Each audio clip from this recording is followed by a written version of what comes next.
മറ്റൊരു ministries YouTube ചാനലിലേക്ക് ഏവർക്കും സ്വാഗതം. നമ്മൾ റോമർക്ക് എഴുതിയ ലേഖനം 5-ാം അധ്യായത്തിൽ നിന്ന് ചിന്തിച്ചുകൊണ്ടിരിക്കുകയായിരുന്നു. കഴിഞ്ഞ ദിവസങ്ങളിൽ നമ്മൾ ചിന്തിച്ച ദൈവത്തിൻ്റെ സ്നേഹം നമുക്ക് നൽകപ്പെട്ട പരിശുദ്ധാത്മാവിനാൽ നമ്മുടെ ഹൃദയങ്ങൾ പകർന്നിരിക്കുന്നുവല്ലോ. 5-ാം വാക്യമാണ് നമ്മൾ ചിന്തിച്ചത്. അതിൽ ദൈവത്തിൻ്റെ സ്നേഹത്തെക്കുറിച്ചും പരിശുദ്ധാത്മാവിൻ്റെ പ്രവർത്തനത്തെക്കുറിച്ചുമൊക്കെ ചുരുക്കമായിട്ട് ചില കാര്യങ്ങൾ നമ്മൾ സംസാരിച്ചു. നിങ്ങൾ ശ്രദ്ധിച്ചു എന്ന് വിചാരിക്കുന്നു. അതിനകത്ത് ഈ അധ്യായത്തിൽ പരിശുദ്ധാത്മാവിൻ്റെ ഗുണം ആയിട്ടുള്ള സ്നേഹം, സന്തോഷം, സമാധാനം 5:5, 5:2, 5:1 വാക്യങ്ങൾ പറയുന്നു. ഇതാണ് പരിശുദ്ധാത്മാവിൻ്റെ ആദ്യത്തെ ഫലം. ആദ്യത്തെ 3 ഫലം അത് യേശുക്രിസ്തു നമ്മുടെ ഹൃദയങ്ങളിലേക്ക് വരുമ്പോഴേ ആയിത്തീരുന്നു എന്ന് നമ്മൾ പറഞ്ഞു. അത് കഴിഞ്ഞിട്ടുള്ള 3 ഫലം മറ്റുള്ളവരുമായിട്ടുള്ള ബന്ധത്തിലുള്ള ഫലങ്ങളെക്കുറിച്ചും, മൂന്നാമത് നമ്മളോടൊന്നും ബന്ധത്തിൽ, എന്നോടുള്ള ബന്ധത്തിൽ വിശ്വസ്തത, സൗമ്യത, ഇന്ദ്രിയ ഇതേക്കുറിച്ചും എല്ലാം നമ്മൾ കഴിഞ്ഞ ദിവസങ്ങളിൽ പറഞ്ഞാണ്. നിങ്ങളത് കണ്ടില്ലെങ്കിൽ അത് തീർച്ചയായും കാണണമേ എന്ന് നിങ്ങളോട് അപേക്ഷിക്കുന്നു. ഇതിനകത്തൊരു പ്രത്യേകിച്ച് പ്രത്യാശയ്ക്കോ ഭംഗം വരുന്നില്ല. Hope maketh not ashamed. ആ ഒരു വാക്യം അവിടെ ചെറിയൊരു ചിന്ത നമുക്ക് അതുമായിട്ട് ബന്ധപ്പെടുത്തി എന്ന് ചിന്തിക്കണമെന്ന് വിചാരിക്കുന്നു. പ്രത്യാശ എന്ന് പറയുന്ന ചില കാര്യങ്ങളെക്കുറിച്ച് നമ്മൾ ചിന്തിക്കണം. ഈ ഹോപ്പ്, പ്രത്യാശ എന്ന് പറയുന്നത്, ക്രിസ്തീയമായിട്ടുള്ള പ്രത്യാശ എന്ന് പറയുന്നത് നമ്മൾ യേശുവിനോടൊപ്പം ആയിരിക്കും എന്നുള്ള പ്രത്യാശ. അതാണ് ജനറലി നമ്മൾ പ്രത്യാശ എന്ന് പറയുന്നത്. എല്ലാ ക്രിസ്ത്യാനികൾക്കുമുള്ള പ്രത്യാശ എന്ന് പറയുന്നത് ഈ ലോകത്തിലുള്ള കാര്യങ്ങളെക്കുറിച്ച് അല്ല, സ്വർഗീയമായിട്ടുള്ള വലിയ കാര്യങ്ങളിലുള്ള പ്രത്യാശയാണ്. നമുക്കറിയാം, പഴയ നിയമത്തിൽ നമ്മൾ നോക്കുമ്പോൾ ദൈവം ഇസ്രായേൽ മക്കളെ തിരഞ്ഞെടുത്തിട്ട് അവരോട് പറഞ്ഞ എന്താണ്? അവർക്കെല്ലാ അനുഗ്രഹങ്ങളെ, നന്മകൾ, ഈ ലോകത്തിലുള്ള കാര്യങ്ങളാണ് കൂടുതലും കൊടുത്തിട്ട് അവരോട് പറഞ്ഞ് യേശുക്രിസ്തുവിൻ്റെ അല്ലെങ്കിൽ ദൈവത്തിൻ്റെ വഴികളിൽ അവർ വരികയും അത് തിരഞ്ഞെടുക്കുകയും ഒക്കെ ചെയ്തു കഴിഞ്ഞാൽ അവരെ ദൈവത്തിൻ്റെ റൂളിൻ്റെ കീഴിൽ, ഭരണത്തിൻ്റെ കീഴിലായിരിക്കുമ്പോൾ അത്രയും മനോഹരമായിട്ടുള്ളൊരു ഭരണമില്ല എന്നൊക്കെ അവരോട് പറഞ്ഞ് മനസ്സിലാക്കി. എന്നാൽ അവരതൊന്നും അനുസരിച്ചില്ല എന്ന് നമ്മൾ കണ്ടു. എന്നാൽ ദൈവം പറഞ്ഞ വാഗ്ദത്തങ്ങൾ ദൈവം വിശ്വസ്തനാണ്. അതുകൊണ്ട് ഈ ഇസ്രായേൽ മക്കളെ തന്നെ വീണ്ടും ദൈവം കൊണ്ടുവന്ന് ഈ ലോകത്തിൽ യേശുക്രിസ്തു ഭരിക്കുന്ന ഒരു ഭരണം ഉണ്ടാവും.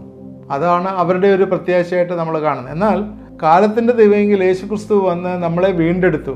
യഹൂദൻ തഴയപ്പെട്ട, അല്ലെങ്കിൽ യഹൂദൻ്റെ സാൽവേഷൻ്റെ പ്രോഗ്രാമിൽ വേണമെന്ന് പറഞ്ഞാൽ, അങ്ങനെ വേണമെങ്കിൽ പറയാം, തൽക്കാലത്തേക്കൊരു ഗ്യാപ്പ് വെച്ചിട്ട് ജാതികൾക്കുള്ള വലിയ രക്ഷ ആ സമയത്ത് പ്രസ്തുതമായി. അത് പ്രകാരം നമുക്ക് അതിനേക്കാൾ ഉത്കൃഷ്ടമായിട്ടൊരു ലെവലിലേക്ക് ദൈവം നമ്മളെ കൊണ്ടുപോകുമെന്നാണ് പറഞ്ഞിരിക്കുന്നത്. അതാണ് പ്രത്യാശ എന്ന് പറഞ്ഞാൽ യേശുവിനോടൊപ്പം നമ്മളായിരിക്കും. യേശു പോകുന്നിടത്തെല്ലാം നമ്മൾ ഉണ്ടാവും. യേശുവിൻ്റെ ഭരണത്തിൻ്റെ കീഴിൽ നമ്മൾ കാണും. യേശുവിനോട് ചേർന്ന് ജീവിക്കുന്നത്. അതുകൊണ്ട് മരണസമയത്തൊക്കെ നമ്മൾ പറയാം, മരിച്ചു കഴിഞ്ഞാൽ നമ്മളെവിടെയാണ്? ദൈവത്തിൻ്റെ സന്നിധിയിൽ എന്ന് പറയുന്നത് കർത്താവിനോടൊപ്പമായിരിക്കും എന്നുള്ള ഒരു ചിന്തയാണ് ഈ പ്രത്യാശ നമുക്ക് തരുന്നത്. ഈ ലോകത്തിൽ നമുക്ക് കഷ്ടങ്ങളുണ്ട്, പ്രയാസങ്ങളുണ്ട്. ഇതൊക്കെ അറിയാം. 70, 80, 100 വയസ്സ് വരെ ജീവിക്കുന്നവർക്ക് ഒരുപാട് പ്രയാസങ്ങളെ, ദുരിതങ്ങളെ, രോഗങ്ങളെ ഒക്കെ ഉണ്ടാവും. എന്നാൽ ഇതിനൊക്കെ കഴിഞ്ഞിട്ട് എറ്റേണിറ്റി വരെ കർത്താവുമായിട്ട് എന്നും നിൽക്കുന്ന ഒരു പ്രത്യാശ, അത് നമുക്ക് ഗ്ലോറിഫൈഡ് ബോഡി, നമ്മുടെ ഈ ശരീരമല്ല, നമുക്ക് കർത്താവ് ഉയർത്തെഴുന്നേറ്റ് വന്നപ്പോഴുള്ളൊരു ശരീരം പോലൊരു ശരീരം, ആ ശരീരത്തോടു കൂടിയാണ് നമ്മൾ കർത്താവിനോടൊപ്പം കാണുന്നത്. അതാണ് പ്രത്യാശ എന്ന് ക്രിസ്ത്യൻ പ്രത്യാശ. അതുകൊണ്ട് പൗലോസ് പറയുന്നത്, നിങ്ങൾ ഈ ലോകത്തിൽ മാത്രം നിങ്ങൾ ആശ്രയം വെക്കുന്ന, ശ്രദ്ധ വെക്കുന്നെങ്കിൽ നിങ്ങൾ അരിഷ്ട മനുഷ്യർ എന്നേ പറയുന്നു. അതുകൊണ്ടാണ് യേശുക്രിസ്തുവിൻ്റെ ഉയർപ്പിനെ കുറിച്ചൊക്കെ കൂടുതലായിട്ട് പറയുകയും പഠിപ്പിക്കുകയൊക്കെ ചെയ്യുന്നത്. കാരണം നമ്മുടെ ലോകവും നമ്മുടെ പ്രത്യാശയും ഇവിടെ അല്ല, ഉയരത്തിലാണ്. അതുകൊണ്ട് കൊലോസ്യർക്ക് എഴുതിയ 3-ാം അധ്യായത്തിൽ പറയുന്നത്, നിങ്ങളുടെ ചിന്ത ഉയരത്തിലുള്ളതിനെക്കുറിച്ച് ചിന്തിക്കാനായിട്ട് പറയുന്ന കാര്യങ്ങൾ നമ്മൾ ഓർക്കുന്നുണ്ട്. ഈ പ്രത്യാശയുടെ വിവിധ വശങ്ങളെക്കുറിച്ച് നമ്മൾ ബൈബിളിൽ നിന്നുള്ള ചില റെഫറൻസ് എടുത്തിട്ട് ഈ പ്രത്യാശയുടെ ചില വശങ്ങളെക്കുറിച്ച് ഇന്ന് നമ്മൾ ചിന്തിക്കാമെന്ന് വിചാരിക്കുന്നു. കാരണം ഈ പ്രത്യാശയ്ക്ക് ഭംഗം വരുന്നില്ല, അത് ഇല്ലാതെയാകുന്നില്ല എന്നുള്ള ആ ചിന്തയുമായിട്ട് ബന്ധപ്പെട്ടാണ് ചെറിയൊരു നോട്ടിൻ്റെ ഇടയിൽ നമ്മളിത് പറയുന്നത്. പ്രത്യാശയെക്കുറിച്ച് പറയുമ്പോഴേ നമ്മുടെ പ്രത്യാശ എന്ന് പറയുന്നത് ജീവനുള്ള പ്രത്യാശ. ഇതിനകത്തൊക്കെ ഈ ഓരോ വേർഡിനും അതിൻ്റേതായിട്ടുള്ള മീനിങ് ഉണ്ട്. ജീവനുള്ള പ്രത്യാശ, ജീവനുള്ള സാധനങ്ങൾക്ക് എന്താ ഉള്ള പ്രത്യേകത? ഈ കുഞ്ഞുങ്ങളുടെ കൊച്ച് LKG UKG ഒക്കെയുള്ള കുഞ്ഞുങ്ങളോട് ചോദിക്കും, what are the difference between living things and non living things? ഈ ജീവിക്കുന്നത് എന്തുണ്ടാവും? ജീവിക്കുന്നതിന് ഗ്രോത്ത്, വളർച്ച ഉണ്ടാവും. ജീവിക്കുന്നത് അത് ഒരു വേറൊരു ലെവലിലേക്ക് ഓരോ ദിവസവും അത് ഇൻക്രീസ് ചെയ്ത് വരുന്നതായിട്ട് കാണാം.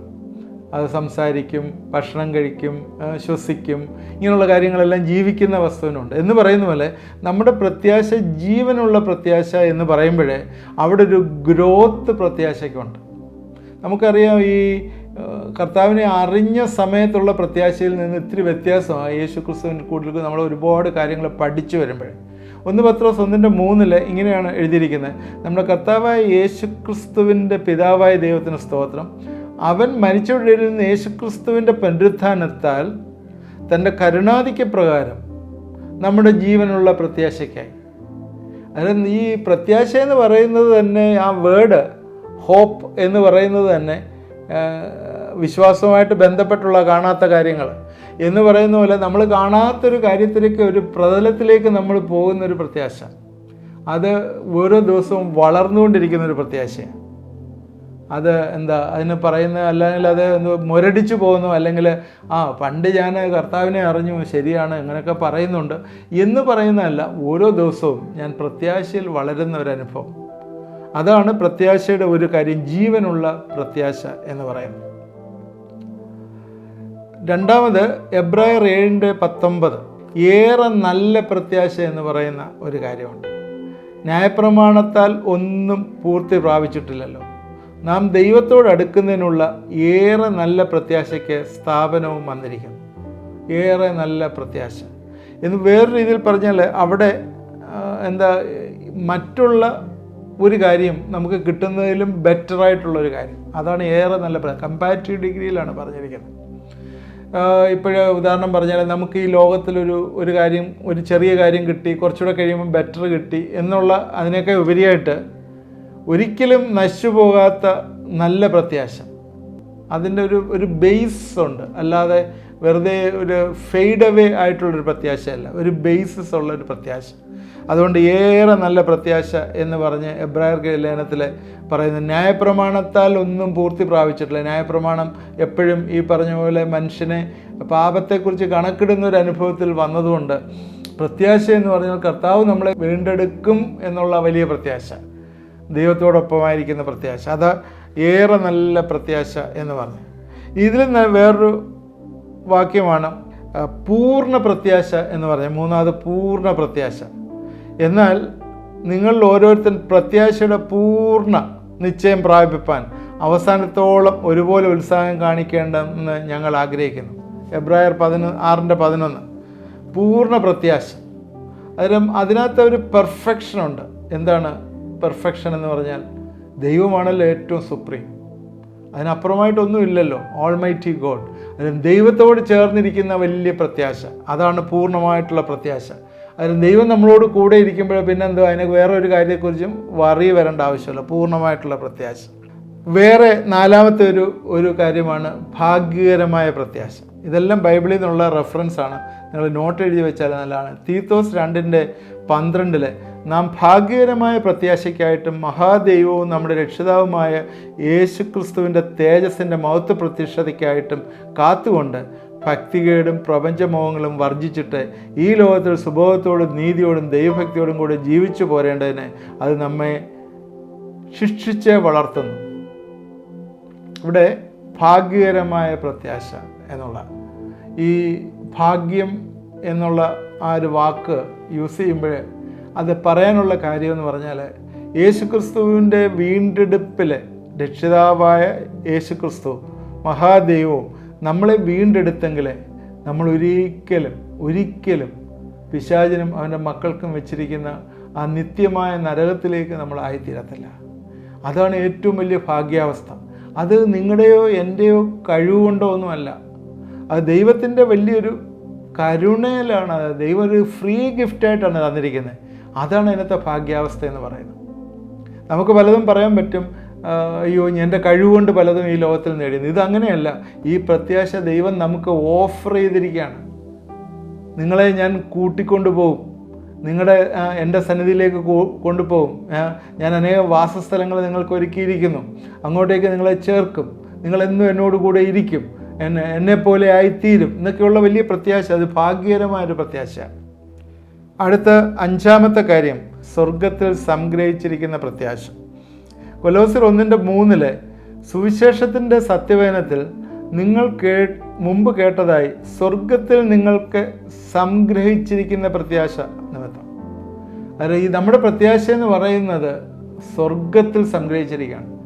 ഈ സ്വർഗം എന്ന് പറയുന്ന ഒരു സ്ഥലമാണ് സ്വർഗം. സ്വർഗത്തെക്കുറിച്ചൊരു 2-3 എപ്പിസോഡ് നേരത്തെ ചെയ്തിട്ടുണ്ട്. നിങ്ങളതിന് അത് കേട്ടാൽ നിങ്ങൾക്ക് മനസ്സിലാവും സ്വർഗം എന്താണ് എന്നുള്ളത്. ഈ സ്വർഗത്തിലുള്ള നമ്മുടെ പ്രത്യാശ എന്ന് പറഞ്ഞാൽ നമ്മൾ ദൈവത്തോടൊപ്പം സ്വർഗത്തിൽ കാണുമെന്നുള്ള പ്രത്യാശ. അതിന് പറഞ്ഞിരിക്കുന്ന ഒരു ഇതാണ് സ്വർഗത്തിൽ സംഗ്രഹിച്ചിരിക്കുന്ന പ്രത്യാശ.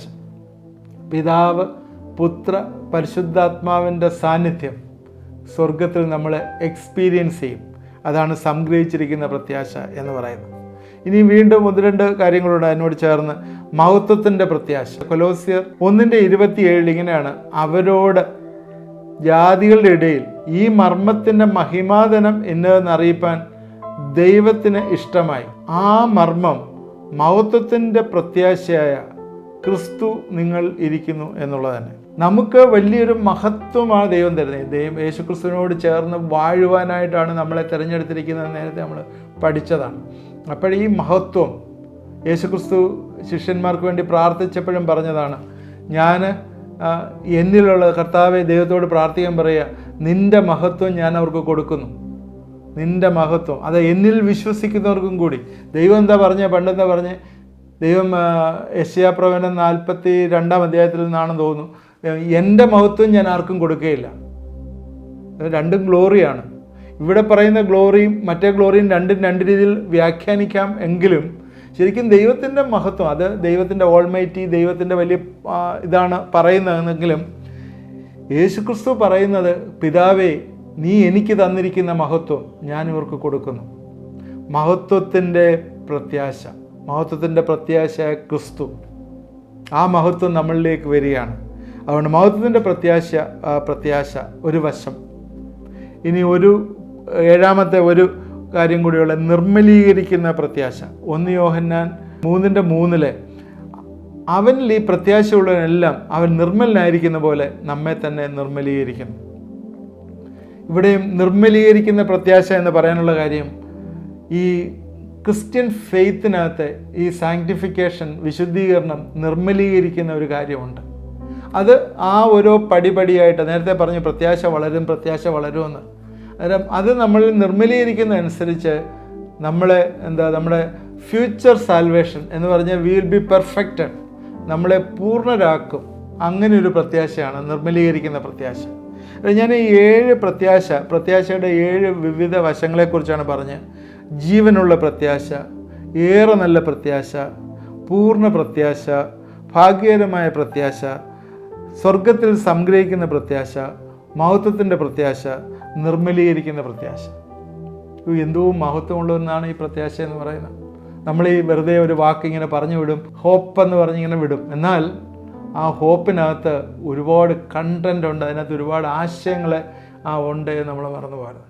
അൾട്ടിമേറ്റ്ലി ഒരു ലക്ഷ്യം നമ്മൾ പറയുമ്പോഴേ യേശുവിനോടൊപ്പം ആയിരിക്കും എന്നുള്ളതാണ് ആ ഹോപ്പ്. എന്നാൽ അതിൽ തന്നെ നമ്മൾ വളരാനായിട്ട് ദൈവം നമ്മളെ ആഗ്രഹിക്കുന്നു. ഓരോ സമയവും ഈ പ്രത്യാശ വർദ്ധിക്കുമ്പോഴേ, അത് നിങ്ങളൊക്കെ ഒരു ചെറിയൊരു ടെക്നിക്ക് പോലെ ഞാൻ പറഞ്ഞുതരാം. ഒരു ടെക്നിക്കായിട്ട് നിങ്ങളിത് എടുത്തു. ഈ പ്രത്യാശ വർദ്ധിക്കുമ്പോഴേ നിരാശ പൂജ്യമായി പോകുന്നതായിട്ട് കാണാം. എത്രയും നിങ്ങൾ പ്രത്യാശ കൂടുന്നു, അതനുസരിച്ച് നിരാശ കുറഞ്ഞു. ഒരു എക്സാമ്പിൾ പറയാം. ജീവിതത്തിൽ നമ്മൾ ഈ ലോകത്തിലെ ചില കാര്യങ്ങൾ എക്സ്പെക്റ്റ് ചെയ്യാനായിട്ടിരിക്കുകയാണ്, നമുക്ക് അത് പ്രതീക്ഷിച്ചിരിക്കുകയാണ്. എന്നാൽ ആ കാര്യം നമുക്ക് നടക്കാതെ വരുമ്പോഴേ മനസ്സിൻ്റെ ഉള്ളിലൊരു പ്രയാസവും നിരാശയും കാണും. എന്നാൽ ദൈവത്തിൽ പ്രത്യാശ വഹിക്കുന്ന ഒരു വ്യക്തിയെ സംബന്ധിച്ചിടത്തോളം ഈ ലോകത്തിൽ അവർ നിരാശയൊന്നും, അതെന്താ, അതിനേക്കാളും വലിയ പ്രത്യാശ ദൈവം തരികയില്ലേ, ഈ വലിയ പ്രത്യാശ നമുക്കില്ലേ, അപ്പോഴേ നമ്മൾ ഈ നിരാശപ്പെടേണ്ട യാതൊരു ആവശ്യമില്ലല്ലോ. അത് ഈ പ്രത്യാശയുടെ വചനം ആണ് യേശുക്രിസ്തു നമുക്ക് തന്നത്. അതാണ് യേശുക്രിസ്തു പല പ്രാവശ്യം പറഞ്ഞത്. അതുമാത്രമല്ല, ദൈവം ഉയരത്തിൽ നിന്ന് അരുളപ്പാടുകൾ തരുമ്പോഴെല്ലാം ഭൂമിയിലുള്ള എല്ലാ ജനങ്ങളോടും പറയുന്ന ഒരേ ഒരു കാര്യം, ഭയപ്പെടേണ്ട എന്ന് പറയാം. ഈ ഭയം പ്രത്യാശയ്ക്കെതിരാണ്. ഡെസ്പെയർ, നിരാശയാണ് പ്രത്യാശയ്ക്ക് എതിരായിട്ട് വരുന്നത്. എവിടെയൊക്കെ നിരാശയുണ്ടോ അവിടെയൊക്കെ ഭയം വരും. അവിടെ എല്ലാം പിശാച് വന്ന് കളിക്കും. ജീവിതം താഴടിയായിപ്പോൾ ദുഃഖത്തിലും നിരാശയിലും ഇരിക്കുന്ന കാണാം. എന്നാൽ അതൊക്കെ ഉപരിയായിട്ട് പ്രത്യാശയുടെ വിവിധ ആസ്പെക്റ്റ്, ആ പ്രത്യാശയിൽ വളരുക, കർത്താവിൻ്റെ പ്രത്യാശയിൽ വളരുക എന്നുള്ളത് വലിയൊരു കാര്യം. ഇത് പരിശുദ്ധാത്മാവ് നമ്മുടെ ഹൃദയങ്ങളിൽ പകരുമ്പോഴാണ് ഈ പ്രത്യാശ വളരുന്നത്. പ്രത്യാശയ്ക്കോ ഭംഗം വരുന്നില്ല എന്ന് പറഞ്ഞിട്ട് ദൈവത്തിൻ്റെ സ്നേഹം പരിശുദ്ധാത്മാവിനാൽ നിങ്ങളുടെ ഹൃദയങ്ങളിലേക്ക് പകർന്നിരിക്കുന്നു എന്നാണ്. ഞാൻ ഒരേ ഒരു കാര്യമാണ് പറയാനായിട്ട് ആഗ്രഹിച്ചത്. പ്രത്യാശയെക്കുറിച്ച് ഒറ്റ കാര്യം ഞാൻ പറയാൻ ആഗ്രഹിച്ചു. ഈ പ്രത്യാശയിൽ നമ്മൾ ജീവിക്കാനായിട്ട് ആഗ്രഹിക്കുന്നു. ഞാൻ പ്രാർത്ഥിക്കാൻ പോവുകയാണ്. ഞാൻ പ്രാർത്ഥിക്കുന്ന സമയത്ത് നിങ്ങൾ എന്നോട് ചേർന്ന് പ്രാർത്ഥിക്കണം. ഇന്ന് നിരാശയുടെ പ്രയാസങ്ങളിലും വക്കിലിരിക്കുന്ന ഒരുപാട് പേരുണ്ട്. ആരോഗ്യത്തിലുള്ള പ്രയാസങ്ങൾ, അതുപോലെ എക്സ്പെക്റ്റ് ചെയ്ത കാര്യങ്ങൾ നടക്കുന്നില്ല, കുഞ്ഞുങ്ങളുടെ വിദ്യാഭ്യാസത്തിനകത്തുള്ള തടസ്സങ്ങൾ, മാനസികമായിട്ടുള്ള അസ്വസ്ഥതകൾ, പ്രയാസങ്ങൾ, ഭർത്താവിൻ്റെ ദുഷിച്ചതായിട്ടുള്ള ചിന്തകൾ, പ്രവണതകൾ, ഇതെല്ലാം പല രീതിയിലെ ഭവനത്തിൽ ഇന്ന് പ്രയാസം ഉണ്ടാക്കുന്നുണ്ട്. അതുകൊണ്ട് ഞാനെപ്പോഴും പ്രാർത്ഥിക്കുമ്പോഴേ കർത്താവിൻ്റെ പ്രത്യാശയിൽ നിറയുവാനായിട്ട് നമ്മൾ ഇങ്ങനൊരു ചിന്തയല്ല നമ്മൾക്ക് വേണ്ട. നമ്മളെപ്പോഴും ചിന്തിക്കുക, യേശു ക്രിസ്തു വീണ്ടും വരുമ്പോൾ എന്നെയും കൊണ്ടുപോകും. അത് ശരിയാണ്, അതാണ് പ്രത്യാശ. എന്നാൽ അതിനൊക്കെ ഉപരിയായിട്ട് ഈ പ്രത്യാശ പ്രാക്ടിക്കലായിട്ട് നമ്മുടെ ഈ ജീവിതത്തിലാകുമ്പോഴേ, എന്ന് പറഞ്ഞാൽ നമ്മുടെ മനസ്സിൽ കൂടി ഈ പ്രത്യാശ നമ്മുടെ ഉള്ളിലേക്ക് അങ്ങോട്ട് ശക്തമായി വരുമ്പോഴേ ഈ കാര്യങ്ങളിലെല്ലാം ഒരു വിജയം വരുന്നതായിട്ട് കാണാം. പിശാച് പലയിടത്തും അലറി വരുന്ന സിംഹം പോലെ ഇരിക്കുന്ന, പല്ലില്ലാത്ത സിംഹം പോലെ പിശാച് ഒരു സൈഡിലോട്ട് മടങ്ങി മൂലയിലോട്ട് മാറിയിരിക്കുന്ന വലിയൊരു അനുഭവം നമ്മുടെ ജീവിതത്തിലുണ്ടാകും. പലപ്പോഴും നമ്മൾ പല നിരാശകൾ കൂടി കടന്നു പോകുന്നില്ലേ? നമ്മുടെ ജീവിതങ്ങളിൽ പ്രത്യാശ തോന്നാതിരിക്കുന്നില്ലേ? നമ്മുടെ പല കാര്യങ്ങളും ആഗ്രഹിക്കുന്ന പോലെ നടക്കാതിരിക്കുന്നില്ലേ? തീർച്ചയായും നമ്മൾ എന്നോടൊന്ന് ചേർന്ന് പ്രാർത്ഥിച്ചാൽ ഇന്ന് വലിയൊരു വിടുതൽ തരും. പ്രത്യാശയിൽ ദൈവം നമ്മളെ നിറയ്ക്കും. പ്രത്യാശയാൽ നമ്മുടെ ഉള്ളം നിറയും, സന്തോഷത്തോടുകൂടി തുള്ളിച്ചാടുന്ന അനുഭവത്തിലേക്ക് വരും. നമുക്ക് പ്രാർത്ഥിക്കാം. ദൈവമായ കർത്താവേ, ഇന്ന് കണ്ടുകൊണ്ടിരിക്കുന്ന എല്ലാ പ്രിയപ്പെട്ടവരെയും ഏൽപ്പിച്ച് പ്രാർത്ഥിക്കുന്നു. ഞങ്ങളുടെ കർത്താവെ, പ്രത്യാശയ്ക്ക് ഒരിക്കലും ഭംഗം വരികയില്ല എന്ന് ഞങ്ങൾ അറിയുന്നു. അത് പരിശുദ്ധാത്മാവിനെ ധാരാളമായിട്ട് നീ ഞങ്ങളുടെ ഹൃദയങ്ങൾ തന്നിരിക്കുന്നതിനാൽ ആ പ്രത്യാശ ഈ ദിവസങ്ങളിൽ ജീവനുള്ള പ്രത്യാശയായി വളരുവാനായിട്ട് കർത്താവെ നീ സഹായിക്കണമേ എന്ന് പ്രാർത്ഥിക്കുന്നു. അത് ഞങ്ങൾക്കൊരു നിർമ്മലീകരിക്കുന്ന പ്രത്യാശയായിരിക്കാനായിട്ട്, ഒരു പെർഫെക്റ്റഡായിട്ട്, ഒരു പൂർണ്ണ പ്രത്യാശയായിരിക്കാനായിട്ട് ഞങ്ങളെ സഹായിക്കണം. അതൊരു ഭാഗ്യകരമായ പ്രത്യാശയാണല്ലോ കർത്താവെ. അത് ഞങ്ങൾക്ക് സ്വർഗത്തിൽ നീ സംഗ്രഹിച്ചിരിക്കുന്ന പ്രത്യാശ, മഹത്വത്തിൻ്റെ പ്രത്യാശ, ക്രിസ്തു ഞങ്ങൾ വസിക്കുന്നു എന്നുള്ള വലിയ ബോധം ഈ ദിവസങ്ങൾ ഞങ്ങളെ ഭരിക്കട്ടെ എന്ന് പ്രാർത്ഥിക്കുന്നു. ഇത് കണ്ടുകൊണ്ടിരിക്കുന്ന എല്ലാവരും നീ അനുഗ്രഹിക്കണം. ജീവിതത്തിൽ നിരാശയുടെ ഘട്ടങ്ങൾ കൂടി കടന്നു പോകുന്ന പലരുമുണ്ട് കർത്താവേ. ജീവിതത്തിൽ എന്താണ് ഇനിയും അർത്ഥമില്ല എന്ന് ചിന്തിക്കുന്നവരും ഉണ്ടല്ലോ കർത്താവേ. ഞങ്ങൾ ഈ സമയത്തിൽ പ്രാർത്ഥിക്കുന്നു, കർത്താവിൽ തന്നെ ആശ്രയം വെക്കുവാനായിട്ട്, കർത്താവിൽ തന്നെ പ്രത്യാശ വയ്ക്കുവാനായിട്ട് കർത്താവിനെ സഹായിക്കണമേ. എല്ലാ സംശയത്തിൻ്റെയും, എല്ലാ കർത്താവെ നിരാശയുടെയും, എല്ലാ ഭയത്തിൻ്റെയും ആത്മാവിനെ ഞങ്ങൾ യേശുവിൻ്റെ നാമത്തിലെ കർത്താവെ ഡിലീറ്റ് ചെയ്ത് ഞങ്ങളിപ്പോഴേ പ്രാർത്ഥിക്കുന്നു. അതെല്ലാം വിട്ടുപോകട്ടെ എന്ന് പ്രാർത്ഥിക്കുന്നു. എല്ലാം ദൈവത്തിൻ്റെ ശക്തി ഇവിടെ വ്യാപരിക്കട്ടെ എന്ന് പ്രാർത്ഥിക്കുന്നു. പിശാച് കൊണ്ടുവരുന്ന, തെറ്റിച്ചു കൊണ്ടുപോകാനായിട്ട്, കുരുടാക്കി കൊണ്ടുപോകാനായിട്ടുള്ള ചിന്തകൾ യേശുവിൻ്റെ നാമത്തിൽ ഞങ്ങളെ ഭത്സിച്ച് പ്രാർത്ഥിക്കുന്നു. ദൈവമേ, വലിയ വിടുതൽ കൊടുക്കുകയും സഹായിക്കുകയും ചെയ്യണമേ. എന്നോട് ചേർന്ന് പ്രാർത്ഥിച്ചവരെ മാനസികമായി, ശാരീരികമായി അനുഗ്രഹിക്കാൻ, വലിയ പ്രത്യാശയിൽ നിറയുവാനായിട്ട് കർത്താവേ നീ സഹായിക്കുകയും ചെയ്യണമേ എന്ന് പ്രാർത്ഥിക്കുന്നു. പ്രാർത്ഥന കേട്ട ഓർത്ത് സ്തോത്രം, അനുഗ്രഹിച്ച സ്തോത്രം. യേശു ക്രിസ്തുവിന്റെ നാമത്തിൽ പ്രാർത്ഥിക്കുന്നു, കേൾക്കുമാറാകണമേ. ആമേൻ. ഇത് കണ്ടുകൊണ്ടിരുന്ന എല്ലാവരും ദൈവം അനുഗ്രഹിക്കട്ടെ. ഇത് വാച്ച് ചെയ്യണം. തുടർന്ന് നമ്മൾ 5-ാം വാക്യത്തിൽ വന്ന് നിൽക്കുകയാണ്. നമ്മൾ റോമർക്കെഴുതിയ ലേഖനം തുടർമാനമായിട്ട് പഠിക്കുകയാണല്ലോ. 1-2 വാക്യമാണ് നമ്മൾ കവർ ചെയ്യുന്നത്. നിങ്ങളിത് നോട്ട്സ് എഴുതി വെച്ച് ഇത് ഫോളോ ചെയ്യണം. ഇതിൻ്റെ ലിങ്ക് മറ്റുള്ളവർക്ക് ഷെയർ ചെയ്ത് കൊടുത്താൽ അവർക്കും ഇത് പഠിക്കാനുള്ളൊരു അവസരമുണ്ട്. അതുപോലെ തന്നെ ഞങ്ങൾ പ്രാർത്ഥിക്കുമ്പോൾ എന്നോട് ചേർന്ന് പ്രാർത്ഥിച്ചാൽ ദൈവം നമുക്ക് വലിയ വിടുതൽ തരും. ആ വാട്സാപ്പ് നമ്പറിൽ നിങ്ങളുടെ പ്രെയർ റിക്വസ്റ്റ് അയച്ചു തന്നാൽ നിങ്ങൾക്ക് വേണ്ടി ഞങ്ങളിവിടെ പ്രാർത്ഥിക്കുന്നതാണ്. ആദ്യമായിട്ട് കാണുന്നവർ അത് സബ്സ്ക്രൈബ് ചെയ്യാൻ മറക്കരുത്. ദൈവം നമ്മളെല്ലാവരെയും അനുഗ്രഹിക്കട്ടെ.